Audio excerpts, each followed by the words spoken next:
नमस्कार दोस्तों, 2008 में 2 लाख करोड़ के मालिक, दुनिया के छठे सबसे अमीर आदमी, दुनिया के उभरते हुए business tycoon mister Anil Ambani आज कंगाल हो चुके हैं। 2021 में उन्होंने जो है बैंकरप्सी फाइल कर दी है। तो दोस्तों ऐसा क्या है उनके साथ कि वो जो है आसमान से ज़मीन पर आकर गिरे? तो चलिए समझते हैं आज की इस वीडियो में। Billionaire industrialist Anil Ambani on Saturday resigned as director of Reliance Communications. Industrialist Anil Ambani has resigned as the Reliance Communication Director. कहानी शुरू हो जाती है 2002 में, जब रिलायंस के फाउंडर मिस्टर धीरूभाई अंबानी का देहांत हो जाता है। अंबानी अपने बच्चों के लिए 25,000 करोड़ का साम्राज्य यहाँ पर छोड़ जाते हैं। कुछ दिन तक जो है बातें अच्छी चलने लगती है। दोनों भाई मिलजुल कर काम करने लगते हैं। अपने अपने जो कारोबार है उसको आगे बढ़ाने की कोशिश करते हैं। लेकिन होता है ना, एक हँसते-खेलते परिवार को किसी की नज़र लग जाती है और एक दिन जो है दोनों भाइयों के बीच जो है दरार आने लगती है और हालत इस हद तक खराब हो जाती है कि दोनों भाई जो है एक-दूसरे का जो है चेहरा भी यहाँ पर देखना पसंद नहीं करते।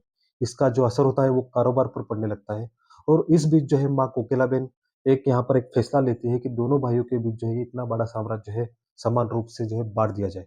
और आता है वो दिन साल 2005 जब माँ कोकिलाबेन दोनों भाइयों के बीच जो है करोड़ों का साम्राज्य समान तौर पर जो है यहाँ पर बाँट देती है।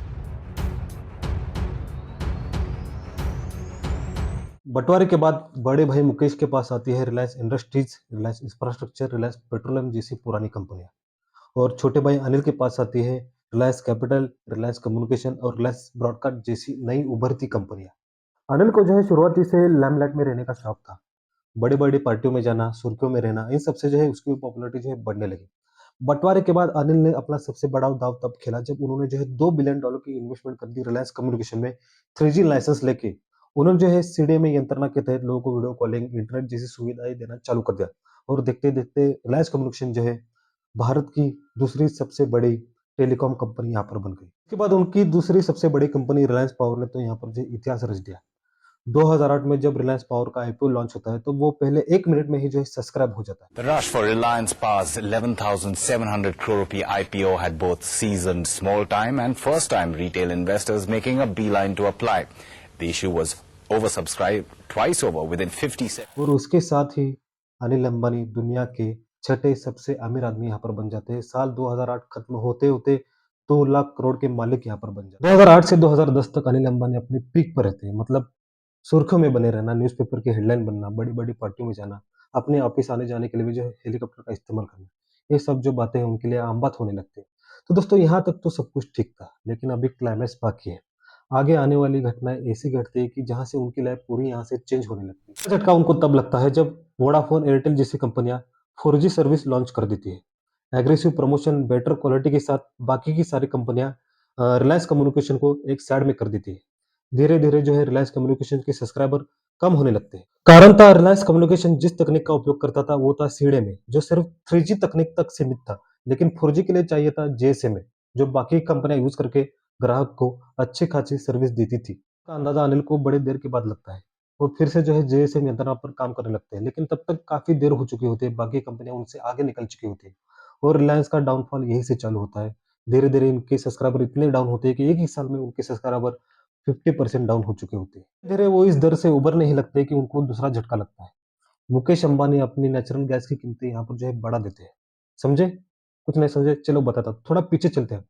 बँटवारे के वक़्त ये एग्रीमेंट हुआ था कि रिलायंस पावर को जो भी यहाँ पर नेचुरल गैस लगेगी, वो रिलायंस इंडस्ट्रीज़ जो है मार्केट रेट से आधे दाम पर जो है यहाँ पर देगी। मतलब समझो प्रति यूनिट का ब दाम समझो $4 है, तो रिलायंस को पावर को जो भी गैस लगेगी, वो रिलायंस इंडस्ट्रीज़ जो है $2 प्रति यूनिट की दर से देगी।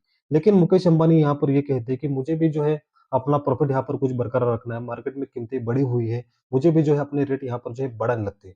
लेकिन रिलायंस पावर में इतना अच्छा खासा इन्वेस्टमेंट कर देते हैं अनिल अंबानी कि उनको ये बढ़ी हुई कीमतें कुछ यहाँ पर जो है रास नहीं आती। मतलब प्रोडक्शन कॉस्ट बढ़ जाती है, बाकी बाकी सारे खर्चे यहाँ पर बढ़ने लगते हैं। इसलिए जो है अनिल अंबानी को यहाँ पर जो है थोड़ा यहाँ पर जो है घाटा सहन करना पड़ता है। लेकिन वो यहाँ पर चुप नहीं बैठते। अनिल अंबानी क्या करते हैं, वो अपने भाई मुकेश अंबानी को जो है कोर्ट में घसीटते हैं, उनके ऊपर केस करते हैं। गैस मामले पर अंबानी भाइयों के झगड़े की जो कोर्ट के साथ साथ जनता की अदालत में भी पहुंच गई है। कि ये गलत बात है, एग्रीमेंट पर ये चीज़ें हुई थी, आप यहाँ पर जो है मुझसे जो है बेईमानी अब यहाँ पर कर रहे हैं। लेकिन जो होता है सुप्रीम कोर्ट मुकेश अंबानी की तरफ यहाँ पर जो है रिज़ल्ट का रिज़ल्ट देता है। मतलब कहता है कि भाई अनिल देखो, मुकेश को भी जो है अपना बिज़नेस यहाँ पर चलाना है, उसको भी जो है अपना प्रॉफ़िट यहाँ पर बरकरार रखना है। पिछले 4-5 साल से वो तुम्हें जो है अच्छी खासी आधे रेट पर तुमको जो है नेचुरल ग्लास दे रहा था। लेकिन अभी मार्केट के रेट बढ़े हैं ना, मार्केट रेट बढ़े हैं तो उसको भी जो है अपने रेट बढ़ाने पड़ेंगे। एक-एक करके जो है सुप्रीम कोर्ट अनिल अंबानी को जो है केस यहाँ पर जो है फ़ेल कर देता है। अनिल अंबानी अभी जो है बड़ी बड़ी मुश्किल में आ जाते हैं। एक तो करोड़ों रुपए की उनकी इन्वेस्टमेंट रहती है रिलायंस पावर में। उनका जो दादरे प्रोजेक्ट था, उनका ड्रीम था कि दुनिया का सबसे बड़ा वो प्रोजेक्ट उनको बनाना था। उनको लगता था कि मार्केट रेट से मुझे आधी कीमतों में अभी गैस मिलेगी तो मैं अच्छा खासा यहाँ पर जो है प्रॉफ़िट कमा सकता हूँ। इसलिए जो है उन्होंने दबा-दबा के बैंकों से लोन लिया। बैंकों से दबा-दबा के लोन लिया और सारा का सारा अपना जो पैसा है वो अपने प्रोजेक्ट में इन्वेस्ट किया। लेकिन जो जो भी माल उनको चाहिए था, उसकी अगर कीमतें बढ़ी तो अभी आगे करें तो क्या करें? उनको भी जो है प्रोडक्शन कॉस्ट वगैरह सब कुछ देखना था। धीरे-धीरे जो है ये बढ़ी हुई कीमतों के साथ वो माल लेना चालू किए। लेकिन जो होता है आखिर में, वो भी जो है रिलायंस पावर यहाँ पर जो है धीरे-धीरे लॉस में जाने लगते हैं। धीरे-धीरे लॉस में जाने लगते हैं क्योंकि उनको जो रेट था वो कुछ रास नहीं आता है। मार्केट में उनके लॉसेस बढ़ने लगते हैं, प्रॉफिट कम होने लगता है और धीरे-धीरे एक इन्वेस्टर अगर सोचेगा कि प्रॉफिट प्रॉफिट में अगर कंपनी है तो मैं उनमें इन्वेस्ट करता हूँ। रिलायंस पावर का जो भी यहाँ पर जो आईपीओ आया था तब तो अच्छी खासी उसकी जो धौंस थी। अच्छा खासा उसका जो है फंडामेंटल था। लेकिन अभी क्या हुआ था कि प्रॉफिट यहाँ पर कम हो रहा था रिलायंस पावर का, लॉस यहाँ पर जो है बढ़ रहा था। इसकी वजह से जो है इन्वेस्टर जो थे, वो अपना पैसा मार्केट से निकालने लगे, रिलायंस पावर में से निकालने लगे और धीरे-धीरे रिलायंस पावर के शेयर जो है 70-80% तक यहाँ पर जो है डाउन हो गए और धीरे-धीरे रिलायंस पावर जो है कंगाल हो गई। अनिल अंबानी बड़ी ही ज़िद्दी थे। वो कहाँ रुकने वाले थे। उन्होंने और एक अपनी इन्वेस्टमेंट कर दी पिपवामा डिफेंस कंपनी पर, जो एक डिफेंस कंपनी थी, जो कि ऑलरेडी जो है 6 करोड़ के लोन पर चल रही थी। उन्होंने जो अनिल अंबानी ने $1 बिलियन में वो कंपनी खरीद ली।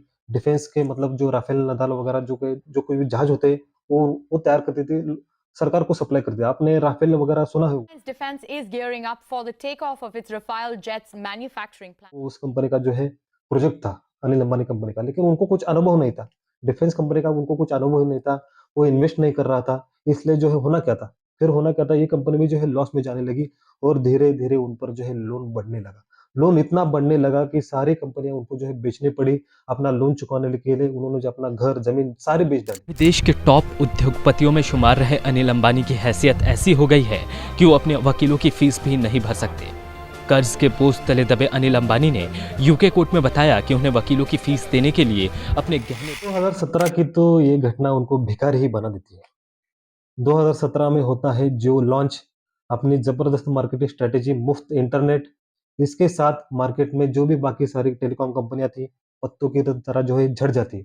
ऑलरेडी नुकसान में चल रही रिलायंस कम्युनिकेशन यहाँ पर जो है बंद हो जाती है। आखिरकार अनिल अंबानी जो है रिलायंस कम्युनिकेशन से इस्तीफा देते हैं, बैंकरप्सी फाइल कर Industrialist Anil Ambani on Saturday resigned as director of Reliance और आने Communications. वाले 2 साल में 2021 में अनिल अंबानी खुद अपना बैंकरप्सी फाइल कर देते हैं। वो प्रेस कॉन्फ्रेंस लेते हैं और कहते हैं कि सॉरी, मेरे पास अभी 1 भी रुपए नहीं है, मैं किसी का भी जो है यहाँ पर लोन नहीं चुका सकता हूँ, मैं खुद करोड़ों के लॉस में हूँ, मेरे पास 1 रुपए भी नहीं बचा।